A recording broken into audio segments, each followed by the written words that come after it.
تقدر تقول لي ايه الفرق بين الشاشه الاي بي اس والشاشه الاموليد؟ مش عارف؟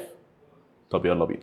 بمنتهى البساطه احنا معانا تليفونين دلوقتي، واحد اي بي اس اللي هو التكنو، والشاومي هو الاموليد. هندي كده شرح سريع ايه الفرق ما بينهم. هنبتدي باول حاجه التكنو اللي هي الشاشه الاي بي اس. ايه اللي يفرق ده عن ده؟ اقول لك الفرق بسيط. الفرق بيبقى في الاضاءه. الشاشه الاي بي اس اضاءتها بتبقى اقل، مش في كل الاوقات، خصوصا في الشاشات الحديثه من الاي بي اس دلوقتي وصلوا لاضاءات عاليه، بس كتوتال بتبقى الاضاءه اقل. غير ان البيكسل ما بيشتغلش لوحده، هنا الشاشه كتله واحده. يعني مثلا بمنتهى البساطه كده لو قلنا ان الشاشه دي عباره عن مربعات صغيره كتير جدا جنب بعض، فهنا المربعات كلها يعني عيش عيشه فل يا نموت احنا الكل، يعني يا بننور سوا يا بنطفي سوا. ده بالنسبه للاي بي اس. بالنسبه للاموليد الوضع مختلف. الشاشه الاموليد هنا بتشتغل بسيستم تاني وبطريقه تانيه.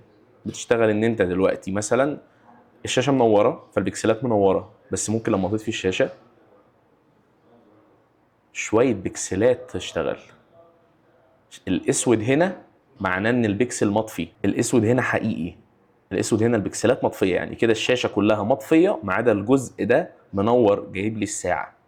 هتقولي طب وده يفرق في ايه؟ هقول لك مثلا في حاجه زي استهلاك البطاريه. لو بتتفرج على محتوى اغلبه اسود، تليفون بطاريته هتوفر جامد منك، لان انت يعتبر اغلب البكسلات دي مطفيه، انت معتمد على باقي الجهاز، بس البكسلات دي اللي هي الشاشه اللي هي من الاسباب الرئيسيه لسحب البطاريه هتبقى مطفيه، فده هيفرق معاك. اما بالنسبه للاي بي اس فانت هنا الشاشه كله منور، يعني انت هنا البانل كامله منوره. تمام.